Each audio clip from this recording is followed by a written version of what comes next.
नमस्कार शेतकरी बंधूंनो, आज दिनांक 26 जून 2024 आहे.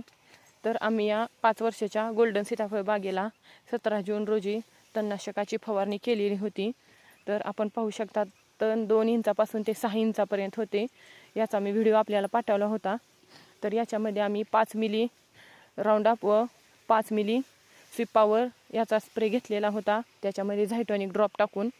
तर अशा पद्धतीने हे तण जळालेले आहे. तर झायटॉनिक ड्रॉपची जी पुडी आहे 10 रुपयाची, तर ती 50 लिटर पाण्याला एक पुडी वापरावी, जेणेकरून आपण जी फवारणी करतो तणनाशकाची गवतावर तिथंच तणनाशक पडले जाते, त्याचा गॅस बनत नाही. तर अशा पद्धतीने आम्ही सीताफळ बागेतील तणाचे नियोजन दरवर्षी करत आहोत. तरी शेतकऱ्यांनी असे नियोजन